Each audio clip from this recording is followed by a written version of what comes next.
Bismillahirrahmanirrahim. Assalamualaikum warahmatullahi wabarakatuh. Jumpa lagi dengan saya di Abil Maiwa Channel. Jadi teman-teman, channel ini merupakan channel pendidikan tempat kita berbagi tentang aplikasi pendidikan, Microsoft Office, serta tips dan trik komputer. Jadi di video kali ini teman-teman ya, kembali lagi admin akan berbagi sebuah materi yang berkaitan dengan kompetensi teknis pilihan, yaitu pedagogik. Dan menurut di sini admin berprediksi sekitar 90% materi ini bisa saja muncul di soal P3K Guru. Jadi di sini admin tidak menjamin bakalan muncul 100%, tapi sekitar 90% admin mencoba memprediksikan. Jadi prediksi itu bisa saja benar dan bisa saja salah. Namun di sini teman-teman sebaiknya menguasai 4 materi ini, karena 4 materi ini sering muncul di soal P3K Guru atau ujian CPNS. Nah, di sini guru honorer harus kuasai sekarang juga ya, bahas kompetensi teknis pilihan. Oke, tanpa berbasa-basi lagi kita langsung saja ke video materinya teman-teman. Jadi yang pertama itu adalah teman-teman harus bisa memahami tentang kaidah ABCD, yaitu audience, behavior, condition, dan degree. Audience adalah peserta didik yang akan belajar, sedangkan behavior adalah perilaku yang spesifik yang akan dimunculkan oleh peserta didik setelah selesai memperoleh pengalaman belajar dalam pelajaran tersebut. Sedangkan kondisi adalah batasan yang dikenakan kepada peserta didik atau alat peraga yang digunakan untuk peserta didik saat dilakukan penilaian. Sedangkan degree adalah tingkat keberhasilan peserta didik dalam mencapai perilaku setelah melaksanakan proses pembelajaran dan menggali informasi melalui ya. Nah, jadi beri degree itu adalah tingkat keberhasilan peserta didik dalam mencapai perilaku teman-teman ya. Jadi teman-teman harus bisa memahami bahwa ketika kita merumuskan tujuan pembelajaran ada istilahnya kaidah ABCD. Nah, yang pertama itu audience, kemudian behavior, kemudian condition, dan degree. Audience itu berarti misalkan orangnya atau pelakunya atau peserta didiknya, itu namanya audience. Sedangkan behavior, kata kunci adalah perilaku yang spesifik ya. Nah, perilaku yang spesifik setelah memperoleh pengalaman belajar itu yang dikatakan behavior. Artinya ada sikap khusus yang ditunjukkan oleh peserta didik setelah mendapatkan proses pembelajaran. Nah, itu yang dikatakan behavior teman-teman ya. Sedangkan kondisi adalah kondisi yang dialami oleh siswa pada saat proses pembelajaran atau pada saat dilakukan penilaian. Itu yang dikatakan condition. Sedang tingkat keberhasilan, apakah siswa berhasil memahami itu bagaimana. Nah, di sini ada contohnya teman-teman ya. Kita perhatikan contohnya di bagian bawah. Setelah melaksanakan proses pembelajaran. Nah, di sini ada kata setelah melaksanakan proses pembelajaran, berarti itu masuk ke dalam kondisi ya. Berarti setelah melaksanakan proses pembelajaran, berarti setelah penilaian dilakukan atau setelah proses dilakukan. Dan menggali informasi melalui diskusi itu masih masuk dalam condition. Kemudian ada kata siswa ya. Siswa. Nah, siswa itu adalah audience ya. Jadi teman-teman bisa memahami melalui contoh yang ada. Jadi siswa itu adalah audience. Kemudian menjelaskan operasi sistem ya. Menjelaskan operasi sistem dan komponen perangkat keras. Itu masuk ke dalam behavior, artinya sikap yang spesifik, yaitu berarti ada kata kemampuan menjelaskan kondisi operasi sistem ya. Berarti masuk ke dalam behavior. Kemudian ada kata secara benar, itu masuk degree teman-teman ya. Itu masih degree karena itu adalah tingkat keberhasilan dengan baik, dengan sukses, dengan benar. Itu semuanya masuk ke dalam degree. Jadi ini adalah contoh tujuan pembelajaran yang memenuhi kaidah ABCD. Ada audience-nya, ada behavior, ada condition, dan ada degree. Seperti itu teman-teman ya. Oke, kita lanjut. Nah, di sini contoh soalnya admin sempat rangkumkan juga. Contoh soalnya seperti ini. Pada sebuah rancangan pembelajaran RPP tertulis contoh rumusan indikator kompetensi, yaitu menjelaskan kondisi operasi sistem dan komponen perangkat keras. Jika seorang pendidik akan menyusun kembali tujuan pembelajaran, maka rumus yang tepat adalah A. Setelah melaksanakan proses pembelajaran melalui praktik, siswa dapat menjelaskan kondisi operasi sistem dan komponen perangkat keras berupa komponen input, proses, dan output. Nah, di sini untuk A itu setelah itu sudah ada behavior, kemudian siswa ini adalah Audience menjelaskan itu adalah menjelaskan operasi sistem dan komponen sampai proses output masuk ke dalam behavior. Berarti yang tidak ada untuk A adalah degree-nya, sedangkan diminta adalah yang tepat ya. Berarti yang memenuhi kaidah A B C D. Nah, seperti itu. Nah, bagian apa lagi? Kita lagi pindah ke bagian C, teman-teman ya. Bagian C, siswa dapat menjelaskan kondisi operator sistem dan komponen perangkat kerja. Siswa itu adalah apa namanya? Siswa itu adalah audiens, menjelaskan kondisi berarti masuk dalam behavior. Nah, di sini yang tidak ada adalah conditionnya teman-teman ya, sedangkan degree-nya ada ya. Sedangkan yang paling tepat di sini adalah ini yang berwarna merah. Setelah melaksanakan proses pembelajaran itu masuk behavior. Siswa, oke, itu masuk condition ya. Condition, kemudian siswa dapat menjelaskan, siswa itu adalah audiens, sedangkan menjelaskan kondisi operasi sistem adalah behavior, dan komponen keras secara benar adalah apa namanya, condition ya, seperti degree ya, seperti itu. Jadi yang paling lengkap adalah B, lengkap kaidah A B C D-nya. Dan ini soal yang sangat berpotensi untuk naik di ujian teman-teman ya, seperti itu. Oke, kita lanjut ke soal berikutnya. Materi berikutnya yang harus teman-teman pahami adalah tentang model-model pembelajaran ya. Jadi ada istilah model-model pembelajaran. Teman-teman harus bisa pahami ya.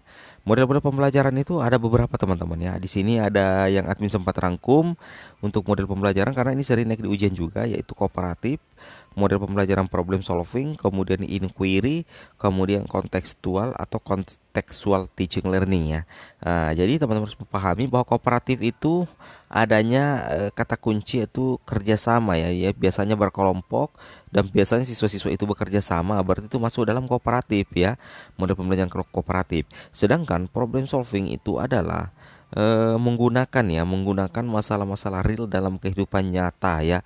Jika menggunakan masalah-masalah real dalam kehidupan nyata dan menantang siswa untuk memecahkan masalah, berarti itu masuk ke dalam problem basic learning. Problem solving ya, Kemudian inquiry adalah proses untuk memperoleh mendapatkan informasi dengan melakukan observasi atau eksperimen guna mencari atau memecahkan masalah terhadap pertanyaan atau rumusan masalah yang menggunakan berpikir kritis dan logis. Jadi kalau inquiry itu lebih cenderung kepada siswa melakukan observasi langsung atau eksperimen teman-teman ya, dan mencari jawaban maupun memecahkan masalah terhadap pertanyaan atau rumusan. Berarti inquiry itu ada semacam eksperimen atau percobaan yang dilakukan. Beda lagi dengan problem solving tadi. Problem solving itu tadi adalah menggunakan masalah-masalah dalam kehidupan nyata dan menantang siswa untuk memecahkannya. Beda kalau inquiry. Kalau inquiry itu berarti siswa secara aktif berusaha mendapatkan informasi melalui percobaan atau eksperimen. Seperti itu teman-teman ya. Kemudian kontekstual teaching learning adalah konsep belajar yang berkaitan dengan antara materi yang diajarkan dengan dunia nyata dan mendorong siswa untuk membuat hubungan antara pengetahuan dimilikinya dengan penerapan dalam kehidupan mereka sehari-hari. Jadi di sini untuk kontekstual itu berarti siswa mengaitkan teman-teman ya. Siswa mengaitkan antara materi yang diajarkan di sekolah dengan materi yang mereka hadapi di situasi dunia nyata. Nah, di situ siswa akan diajarkan untuk menghubungkan antara pengetahuan yang dimiliki dengan penerapannya teman-temannya yang mereka aplikasikan dalam kehidupan sehari-hari. Jadi ada istilah mengaitkan materi yang dipelajari dengan situasi yang ada di kehidupan nyata. Seperti itu teman-teman. Ini model pembelajaran yang cukup bagus juga, yaitu model pembelajaran kontekstual seperti itu. Kemudian kita lanjut lagi. Di sini admin sudah siapkan soalnya ya. Di sini soalnya berbunyi perencanaan pembelajaran yang menekankan pada proses keterlibatan peserta didik secara penuh untuk dapat menemukan materi yang dipelajari dan dihubungkan dengan situasi kehidupan sehari-hari, sehingga mendorong peserta didik dapat menerapkan dalam kehidupan mereka pilihan strategi pembelajaran tepat, yaitu kontekstual. Jawabannya adalah kontekstual. Nah, di sini kenapa bisa kontekstual teman-teman ya? Karena siswa kata kuncinya di sini ada, yaitu ada kata menemukan materi yang dipelajari. Berarti siswa menemukan materi yang dipelajari kemudian dihubungkan dengan situasi kehidupan nyata. Jika ada kata kunci dihubungkan dengan situasi kehidupan sehari-hari atau situasi kehidupan nyata, berarti itu sangat berpeluang jawabannya adalah model pembelajaran kontekstual atau strategi pembelajaran kontekstual, karena ada kata menghubungkan materi yang dipelajari dengan situasi kehidupan sehari-hari atau situasi kehidupan nyata, seperti itu. Itu ya teman-teman ya. Jadi mudah-mudahan dipahami. Ini teman-teman harus bisa pahami semua ya. Nah, sedangkan yang berikutnya adalah pembahasan ya. Jenis evaluasi berdasarkan tujuan. Jadi teman-teman silakan juga baca materinya tentang ada 5 jenis evaluasi berdasarkan tujuan teman-teman ya. Yang pertama itu adalah evaluasi diagnostik ya. Adalah evaluasi yang ditujukan untuk menelaah kelemahan-kelemahan siswa beserta faktor-faktor penyebabnya. Itu yang dikatakan evaluasi diagnostik. Kemudian yang kedua adalah evaluasi selektif ya, adalah evaluasi yang digunakan untuk memilih siswa yang paling tepat sesuai dengan kriteria program kegiatan tertentu. Nah, kemudian yang ketiga adalah evaluasi penempatan teman-teman ya. Evaluasi penempatan adalah evaluasi yang digunakan untuk menempatkan siswa dalam program pendidikan tertentu yang sesuai dengan karakteristik siswa. Sedangkan yang keempat, evaluasi formatif adalah evaluasi yang dilaksanakan untuk memperbaiki dan meningkatkan proses belajar dan mengajar. Dan yang kelima adalah evaluasi sumatif, adalah evaluasi yang dilakukan untuk menentukan hasil dari kemajuan belajar siswa. Nah, jika kita jika teman-teman perhatikan, memang ada 5 jenis evaluasi itu berdasarkan tujuan teman-teman. Di sini admin sudah rangkum beserta penjelasannya. Jadi teman-teman silahkan baca dan pahami ya, seperti itu. Nah, di sini kita perlihatkan contoh soalnya juga ya. Nah, contoh soalnya seperti ini teman-teman ya. Seorang guru merancang evaluasi dengan mendasarkan pada indikator dan tujuan pembelajaran yang sudah ditentukan di RPP. Evaluasi tersebut dimaksudkan untuk menentukan hasil dan kemajuan belajar siswa. Di sini ada kata kunci teman-teman ya, kemajuan belajar siswa. Nah, maka jenis evaluasi yang tepat dipilih oleh guru adalah otomatis yang benar adalah evaluasi sumatif, karena evaluasi sumatif itu sangat bertujuan untuk menentukan atau menilai kemajuan belajar siswa. Jadi di sini ada kata kunci yang sangat luar biasa. Ini ada kata kunci yang kita dapatkan yaitu kemajuan belajar siswa, berarti itu masuk ke dalam evaluasi sumatif. Di sini teman-teman bisa lihat ya. Di sini admin tanda dulu.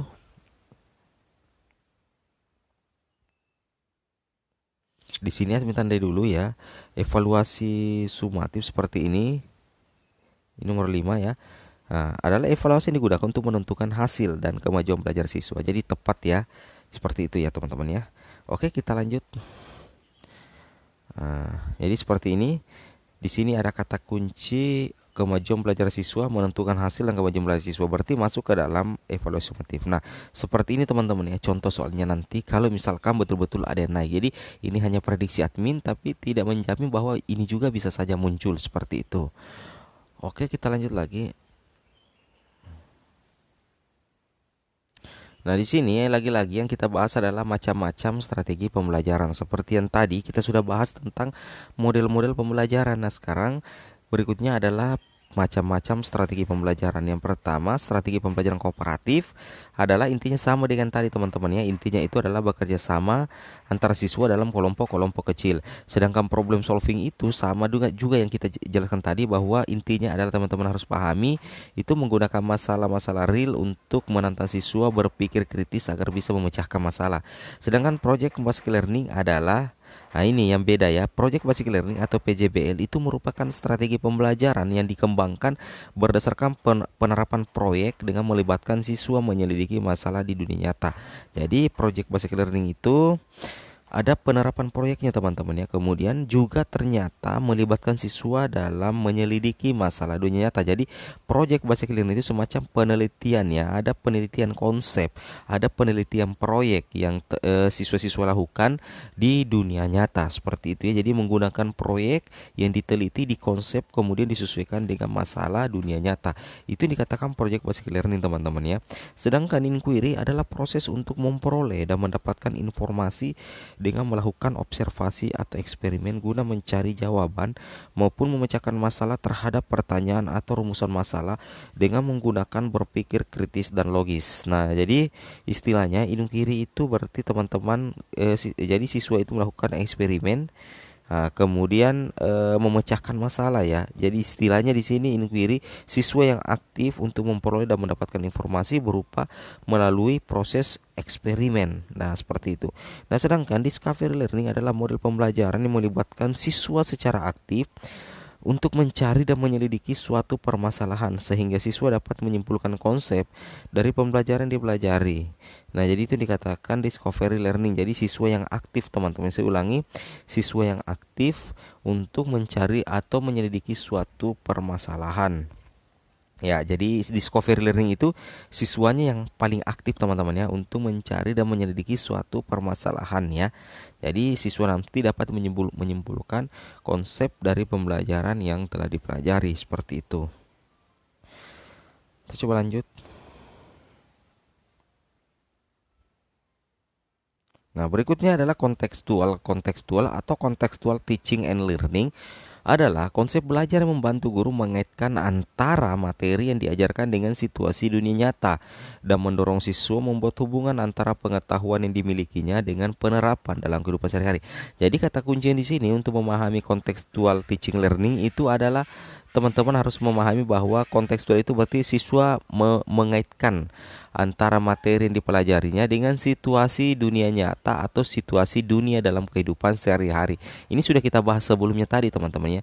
Jadi ingat saja bahwa kontekstual berarti siswa itu aktif mengaitkan materi yang dipelajari dengan dunia nyata.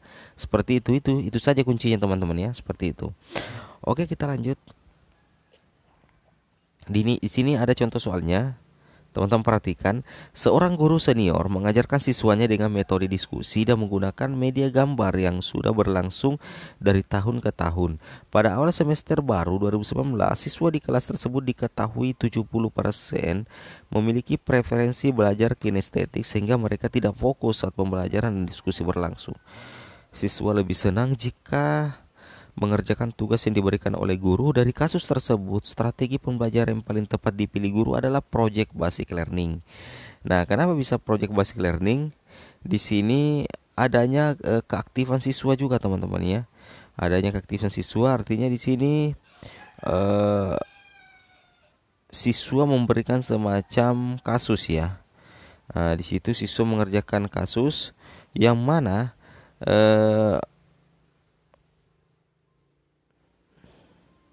di sini ya, kata kuncinya di sini. Project besar siswa mengajak siswa dengan metode diskusi dan menggunakan media gambar yang sudah berlangsung dari tahun ke tahun. Siswa di kelas tersebut diketahui 70% memiliki preferensi belajar kinestesis sehingga mereka tidak fokus saat pembelajaran dan diskusi berlangsung. Siswa lebih senang jika mengerjakan tugas yang diberikan oleh guru.